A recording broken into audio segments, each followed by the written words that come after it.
CALCINE is a patented new product to help make sodic and saline sodic soils more productive. It's formulated from natural ingredients like organic acids, amino acids, L-glutamate, and yucca extract. It mixes readily, can be applied through a variety of methods, and because it can be used in conjunction with other products, it adds little to equipment and labor cost for its application. By reducing sodium levels, calcine improves the soil structure and increases and balances overall soil porosity. The increased movement of water through the soil makes leaching of salts and chlorides more effective.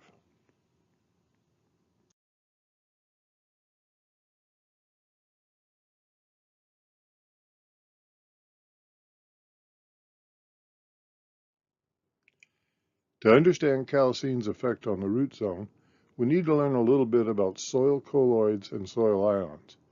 But don't worry, we'll keep it short and simple.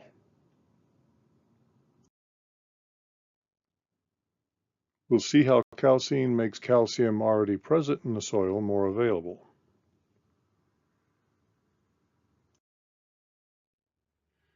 Free calcium then displaces sodium from the root zone. We'll also see how calcium works to improve soil structure and porosity by helping to convert dispersed soils into flocculated soils. And finally, we'll see how all this adds up to leaching more salts and chlorides from your soil. Soil colloids are extremely tiny, being no larger than 1/10,000th of a millimeter in diameter. We can get some perspective on just how small this is by comparing them to other soil particles. This is the surface of a single grain of sand with a diameter of 1 millimeter. Silt particles are 5/100ths of a millimeter in diameter. Clay particles, 2/1000th of a millimeter. And finally, colloids at 1/10,000th of a millimeter. We can get an even better feel for this if we pull back and compare them to the size of a full grain of sand.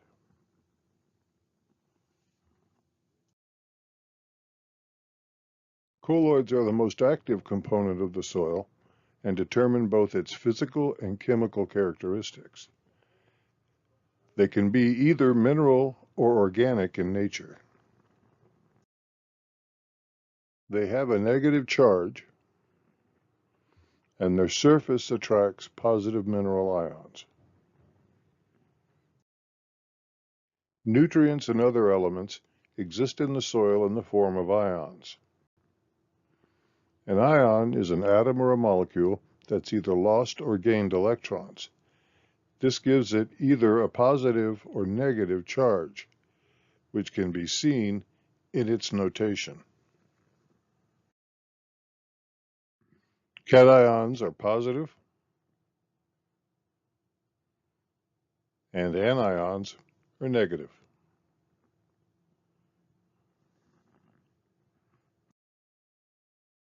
The terms monovalent and multivalent describe whether a cation has either a single charge or multiple charges. For example, sodium is monovalent with a charge of 1. By comparison, calcium is a multivalent cation.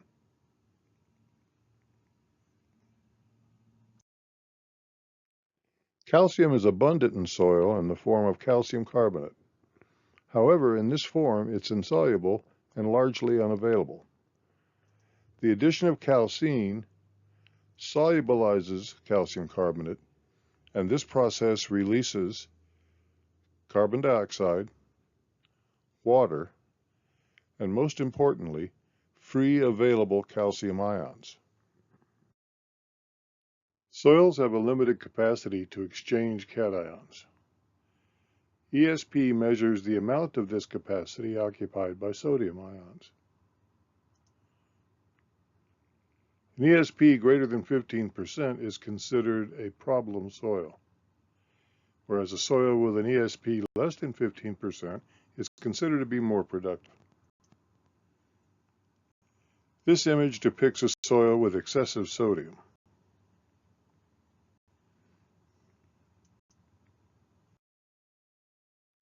The calcium ions released by calcine from calcium carbonate will displace sodium ions from the soil colloids.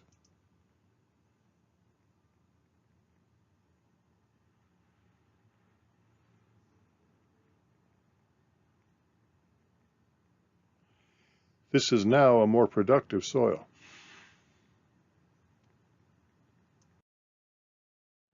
The terms dispersed and flocculated describe whether a soil's very fine particles are grouped or flocculated together into larger granular or crumb structures, or whether they are dispersed and independent of each other. A dispersed soil presents management problems. It's resistant to water infiltration, leading to runoff, increased evaporation, and a tendency to form a surface crust. Flocculated soils, on the other hand, allow for a freer movement of water and air through the root zone and a much healthier soil.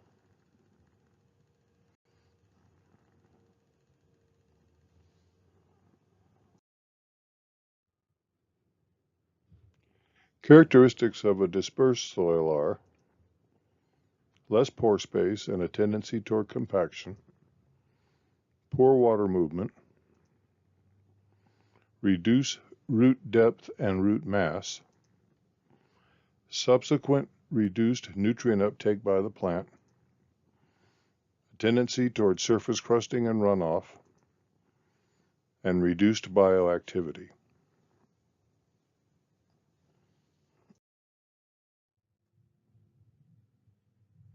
Monovalent cations do not act to flocculate soil.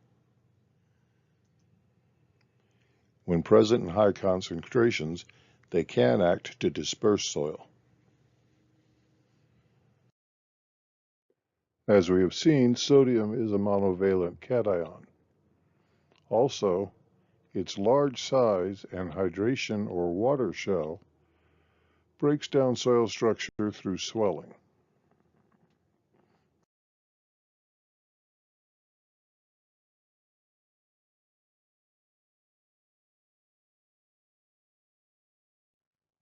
This image depicts sodium's effect on soil structure.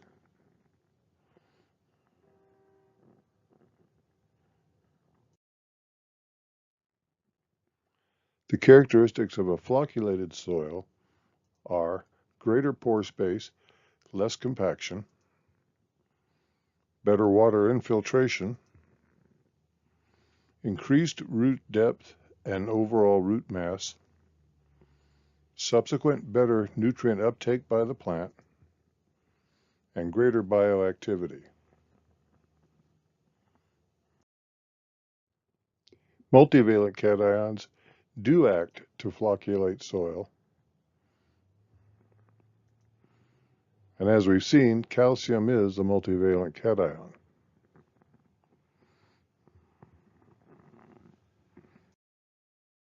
This image depicts calcium's role in soil flocculation.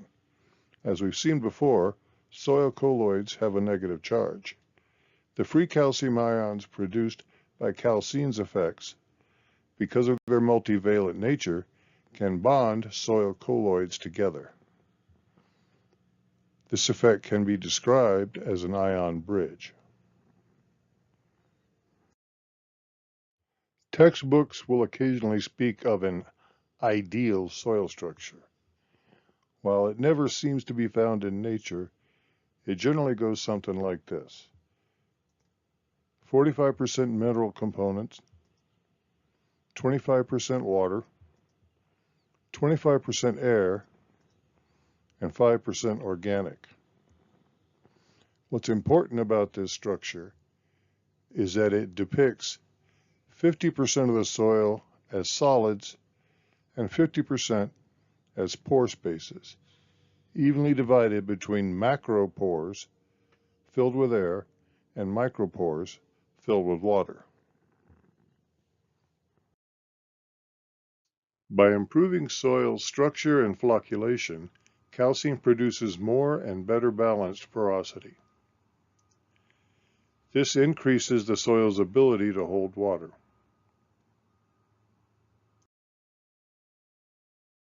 The term field capacity describes the amount of water that the soil can hold after free gravitational drainage. Macropores contain air at field capacity and increase the soil's permeability.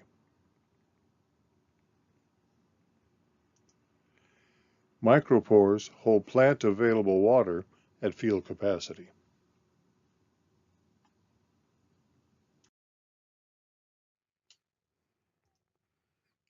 Having a negative charge, chlorides do not bond with the negatively charged soil colloids. With improved soil structure, salts and chlorides are easy to leach past the root zone.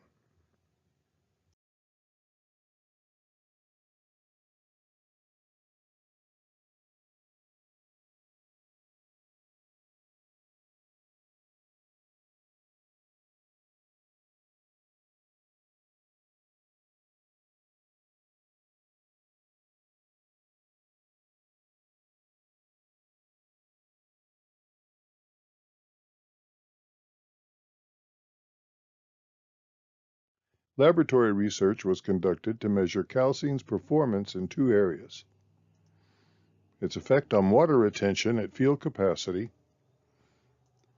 and its effect on salts leached from the soil. Tests were conducted on a control sample and samples representing 1/4 gallon of calcine applied per acre and 1/2 gallon of calcine per acre.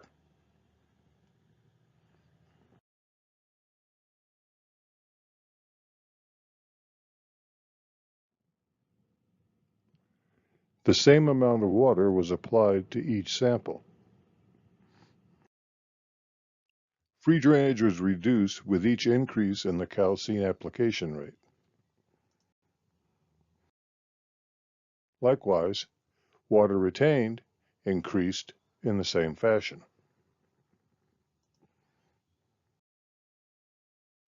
Salts flush increased as the application of calcine increased.